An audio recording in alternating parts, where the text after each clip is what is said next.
आइए हम मेरी भविष्यवाणियों की पुस्तक में से आज के वचन को पढ़ते हैं।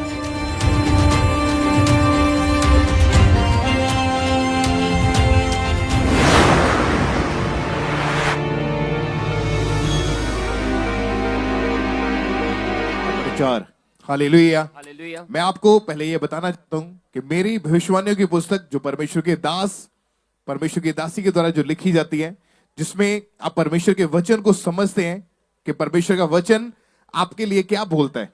और आज जो लोग यहाँ पे मौजूद हैं, एक बार ऊंची आवाज में बोले हालेलुया, हालेलुया, ऊंची आवाज में हालेलुया। कितने जन आज खुश हैं परमेश्वर की हुजूरी में। आज हमारा ये विश्वास है कि जैसे आज आप आए हैं, आज आप सेम वापस नहीं जाएंगे यीशु मसीह के नाम में। आमीन, आज आपकी गवाही का समय है यीशु मसीह के नाम में। आमीन, आपकी चंगाई का दिन है यीशु मसीह के नाम में। आमीन, हालेलुया। हालेलुया। अपने हाथों को उठाएं, अपनी आंखों को बंद करके आप वचन को सुनेंगे और मनन करेंगे। जैसे कि लूका अध्याय 4 उसकी 18 आयत में लिखा है, प्रभु का आत्मा मुझ पर है, इसलिए कि उसने कंगालों को सुसमाचार सुनाने के लिए मेरा अभिषेक किया है, और मुझे इसलिए भेजा है कि बंदियों को छुटकारेगा और अंधों को दृष्टि पाने का सुसमाचार प्रचार करूं और कुचले हुओं को छुड़ाऊं। परमेश्वर के दास हमारे आत्मिक पिता कहते हैं, मेरे प्रियो, बाइबल बताती है कि परमेश्वर ने कहा है कि मैं छुटकारे की प्रार्थना करने के लिए नहीं बल्कि छुटकारे का प्रचार करने के लिए आया हूं। जब हम बाइबल में पढ़ते हैं तो उसमें लिखा है कि एक व्यक्ति जो बहुत ज्यादा बीमार था, वह पागल था, दुष्ट आत्माओं के कारण वह कब्रों में रहता था।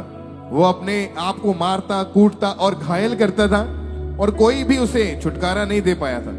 जब प्रभु यीशु मसीह झील में से जा रहे थे तो वहां एक बहुत बड़ा तूफान आया और चेले डर गए।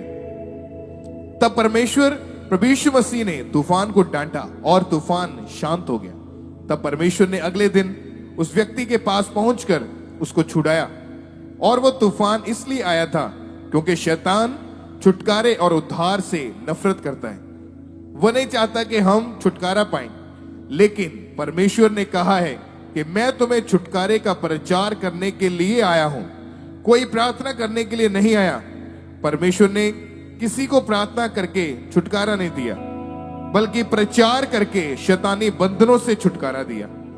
मेरे प्रियो, बाइबल बताती है कि जब परमेश्वर ने उस दुष्ट आत्मा वाले से पूछा, तुम कौन हो, तो उसमें से दुष्ट आत्मा बोली कि हम सेना हैं, हम बहुत सारे हैं।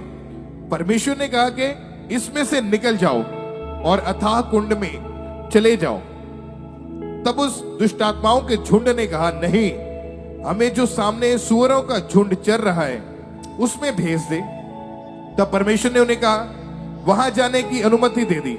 मेरे प्रियो, परमेश्वर ने उनको सूअरों में जाने से मना क्यों नहीं किया? जहां परमेश्वर ने चाहा उन्हें वहां क्यों नहीं भेजा? उन दुष्ट आत्माओं की बात क्यों मानी? क्या दुष्ट आत्माएं ज्यादा थी इसलिए, या उनकी ताकत ज्यादा थी इसलिए? परमेश्वर ने उन्हें सूअरों के झुंड में जाने से इसलिए नहीं रोका क्योंकि पुराने नियम में लिखा है कि सूअर चराना पाप है।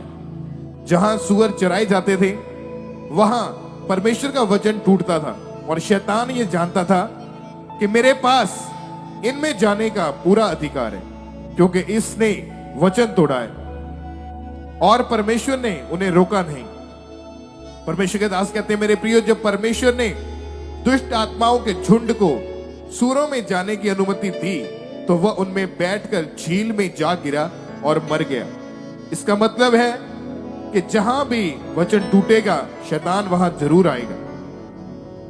फिर जब वचन टूटेगा तो वहां आपकी प्रार्थना भी काम नहीं आएगी। इसलिए आपने आज से परमेश्वर के सुसमाचार को मानना है और उसके अनुसार अपना जीवन व्यतीत करना है, ताकि आपके जीवन में दुष्ट आत्मा प्रवेश ना कर सके, आपके जीवन में छुटकारा हमेशा बना रहे। सब कहें आमीन, आमीन, आमीन, आमीन।